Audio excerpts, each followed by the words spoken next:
بسم اللہ الرحمن الرحیم، السلام علیکم۔ یہ ہمارے گروپ کے ایک ساتھی کئی دنوں سے مجھے کہہ رہے تھے کہ سیدہ زینب سلام اللہ علیہا کے بارے میں کچھ گفتگو کی جائے۔ ایکچولی جناب سیدہ زینب سلام اللہ علیہا کی تو پوری زندگی مصائب اور آلام سے بھری پڑی ہے، اور میرے لیے مشکل یہ ہوتی ہے کہ مجھ سے مصائب بیان نہیں ہو پاتے۔ بس خدا نے یہ توفیق مجھے نہیں دے رکھی ہے۔ بہرحال میں کوشش کرتا ہوں کہ ان کی سوانح حیات کے متعلق کچھ آپ کی خدمت میں عرض کر دوں۔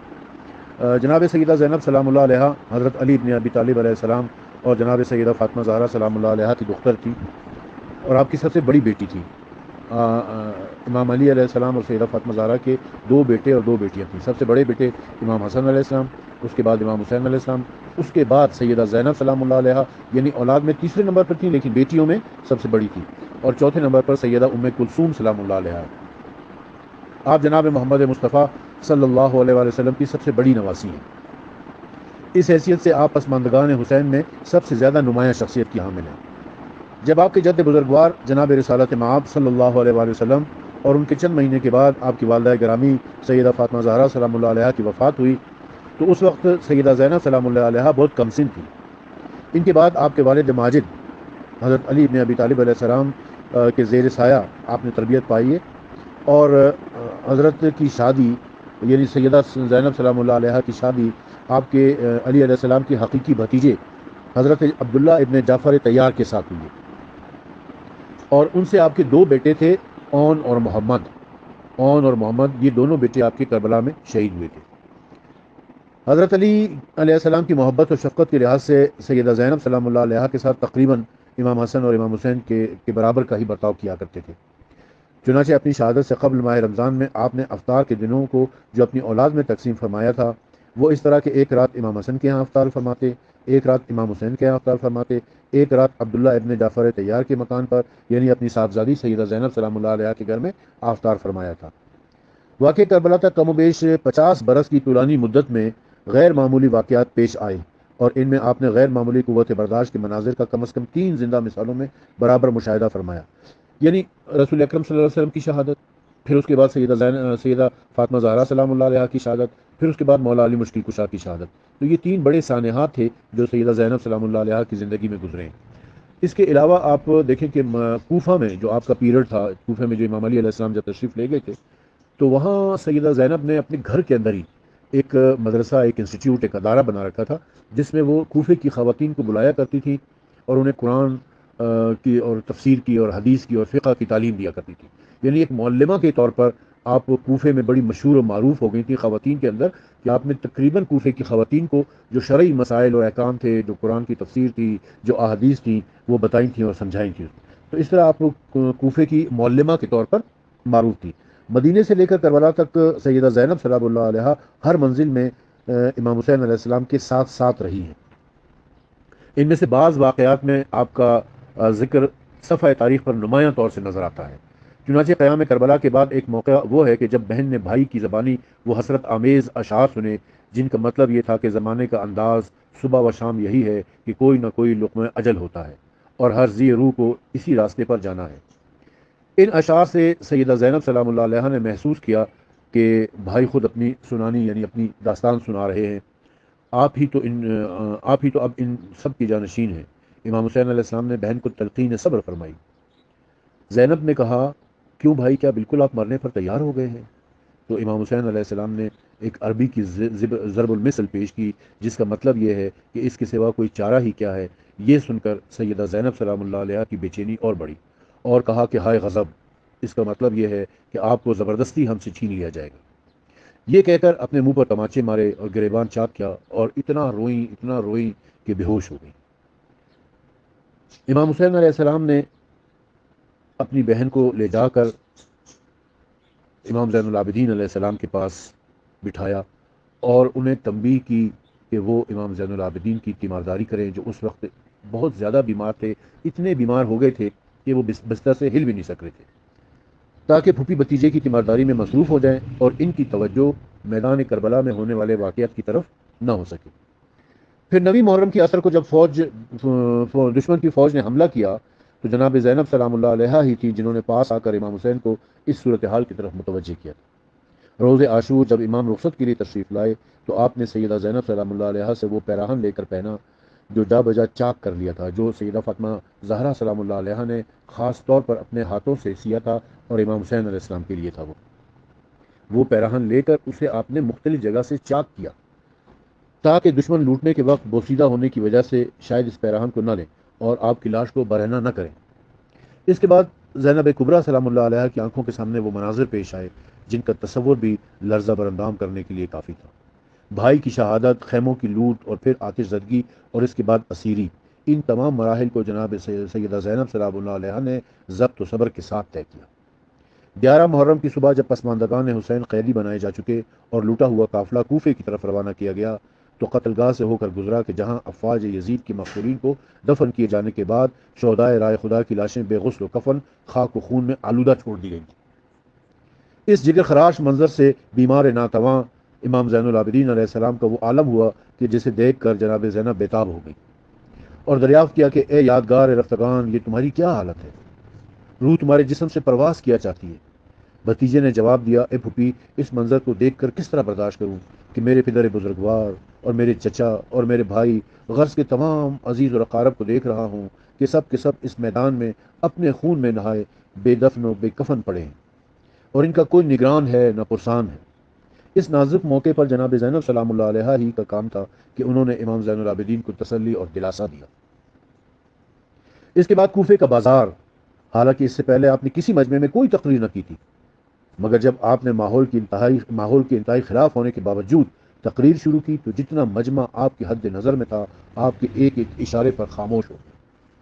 اس تقریر میں آپ نے اندوناک حالات کا تذکرہ نہیں کیا کہ ہم پر کربلا میں کیا گزری ہے، اور نہ اس بنا پر ان سے کسی رحم و کرم کی التجا کی، بلکہ ان کی بدعمالیوں پر سیر حاصل تبصرہ فرماتے ہوئے ان کو اپنے نفوس کا جائزہ لینے اور ان کے متعلق خود فیصلہ کر لینے کی طرف متوجہ کیا۔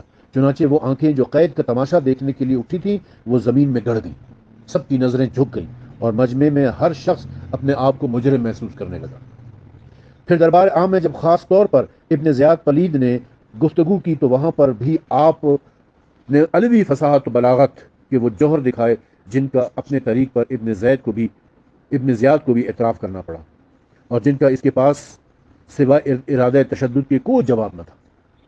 اس کے بعد پھر کوفے سے لے کر شام تک کا جو سفر ہے، جو تکلیف دہ اور صبر آزما سفر تھا، اور اس کے مختلف مراحل ہیں جن کو اگر میں بیان کرنا شروع کروں تو مصائب کی ایسی داستان ہے کہ بس اللہ کی پناہ ہے۔ اس کے بعد پھر دربار یزید میں آپ کی گفتگو، آپ کی تقریر، آپ کا خطبہ، آپ کا خطاب، جس کا ذکر بہت ساری کتابوں کے اندر آپ کو مل جائے گا۔ ایسے سخت اور ناخوشگوار ماحول میں اپنے سکون و دماغ کو قائم رکھنا اور اپنے محسوسات کے پورے اظہار پر قادر ہونا بس سیدہ زینب سلام اللہ علیہ کا ہی کام تھا۔ اور پھر وہاں مجمع عام میں آپ کی تقریریں، آپ کے خطبات، یزید پلید کو مخاطب کر کے یہ کہنا کہ ہم کامیاب ہوئے ہیں اور تم شکست خوردہ ہو، خاص طور پر اس اذان کے وقت کہ جب اشہد ان محمد رسول اللہ کہا گیا تو امام زین العابدین اور سیدہ زینب نے متفقہ طور پر ایک جملہ کہا کہ اے یزید، اب بتا کہ یہ تیرے نانا کا ذکر ہے یا میرے نانا کا ذکر ہے۔ یہ اذان میں اشہد ان محمد رسول اللہ بتا رہا ہے کہ تو شکست کھا گیا ہے اور ہم جیت گئے۔ ہم نے اس اذان اور اس نماز کی خاطر یہ قربانی دی ہے۔ شام کے بازار سے گزرتے ہوئے جو توہین آمیز سلوک آپ کے ساتھ کیا گیا وہ آپ نے برداشت کیا، اور پھر اس کے بعد جو اسیری تھی آپ کی زندان کے اندر، جو تکالیف تھیں، جو مصائب تھے، جو مشکلات تھیں، وہ ناقابل بیان ہے۔ اسے پڑھ کر انسان کے رونگٹے کھڑے ہو جاتے ہیں اور رواں رواں آنسو بہانے لگتا ہے۔ رہائی پانے کے بعد سیدہ زینب نے وہ مشی کی جو آج ایک سنت بنی ہوئی ہے کہ کوفے سے لے کر کربلا تک پیدل سفر کیا آپ نے۔ اس قافلہ حسینی کی سالار بن کر آپ شام سے، دمشق سے کربلا تک پیدل سفر کر کر آئی ہیں، جہاں آپ نے اپنے بھائی سید الشہداء حضرت امام حسین علیہ السلام کا چہلم برپا کیا۔ وہاں آپ نے گریہ کیا، ماتم کیا۔ یہ جو آج مجالس ہم کر رہے ہیں نا، یہ جو آج جلوس ہم نکال رہے ہیں، جو عزاداری ہم کر رہے ہیں، یہ سب مرہون منت ہے سیدہ زینب سلام اللہ علیہ کی۔ اگر سیدہ زینب نہ ہوتی تو حسین کا نام ختم ہو جاتا، حسینیت ختم ہو جاتی، اور اگر امام حسین علیہ السلام نہ ہوتے تو اسلام محمدی ختم ہو جاتا، اسلام اموی باقی رہ جاتا۔ بنو امیہ کا اسلام، یزید کا اسلام، معاویہ کا اسلام، ابو سفیان کا اسلام اس وقت دنیا میں ہوتا، اور اسلام محمدی صلی اللہ علیہ وسلم اور اسلام اہل بیت ختم ہو چکا ہوتا. امام حسین نے اپنے خون سے ایک لکیر کھینچ دی تھی کہ اس طرف اسلام اموی ہے اور اس طرف اسلام محمدی ہے. اور اسلام محمدی کو حسین نے جس طریقے سے بچایا تھا، اسی طریقے سے حسینیت کو سیدہ زینب سلام اللہ علیہ نے بچایا ہے. اس کے بعد آپ کی پوری زندگی عزاداری سید الشہداء میں گزری ہے. آپ مدینے پہنچی ہیں تو دن رات آپ کا کام اہل بیت کے مصائب، اہل بیت کے فضائل بیان کرنا تھا. شاید یہ مدینے کی کوئی عورت ایسی ہوگی کہ جس کو آپ نے نہ بتایا ہو کہ ہم پر کیا گزری ہے. اور اسی اسنا میں ایک رات جناب زینب سلام اللہ علیہ نے خواب دیکھا کہ جس میں جناب سکینہ سلام اللہ علیہ آئی ہیں اور کہتی ہے کہ پھوپھی جان، آپ مجھے اکیلا چھوڑ کر، زندان میں مجھے اکیلا چھوڑ کر آپ چلی گئی ہیں. میں یہاں پر بہت تنہا ہوں، میں بالکل بے آسرا ہوں. کوئی مجھ سے ملنے کے لیے نہیں آتا، کوئی مجھے پوچھنے کے لیے نہیں آتا. یہ یزیدیوں کا شہر ہے، یہ یزیدیوں کی بستی ہے، یہ بنو امیہ کے نمک خاروں کا شہر ہے. یہاں مجھے کوئی نہیں پوچھتا. میں زندان میں اکیلی ہوں، میں اس قبر کے اندر اکیلی ہوں. اور جناب سکینہ گریہ کر رہی تھیں، جناب زینب خواب دیکھ رہی تھی. اس خواب سے آپ بیدار ہوئی. آپ کا پورا جسم پسینے سے شرابور تھا. آپ اسی وقت اٹھ کر امام زین العابدین علیہ السلام کے پاس گئی اور کہا کہ بھتیجے، میں دمشق جانا چاہتی ہوں سکینہ کے پاس. سکینہ مجھے بلا رہی ہے، سکینہ تنہا ہے.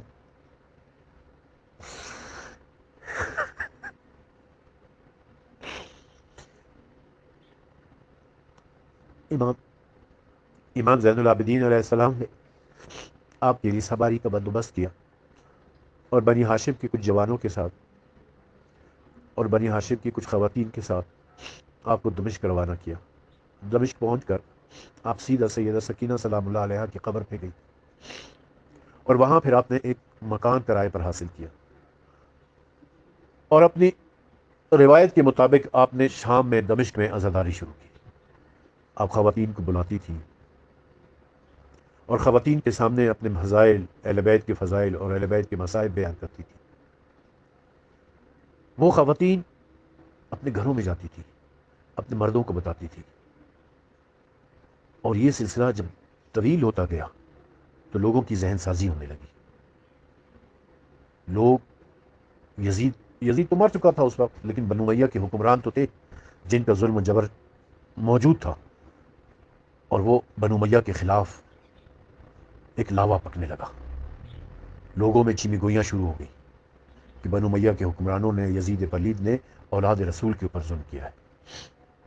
جب یہ خبریں حکمرانوں تک پہنچی تو حکمرانوں نے محسوس کیا کہ اگر سیدہ زینب مزید کچھ عرصے دمشق میں رہیں تو ہو سکتا ہے کہ ہمارا تختہ الٹ دیا جائے، عوام ہم سے اتنے متنفر ہو جائیں، عوام کے دلوں میں ہمارے لیے نفرت پیدا ہو جائے اور عوام ہمارے خلاف بغاوت کر بیٹھے.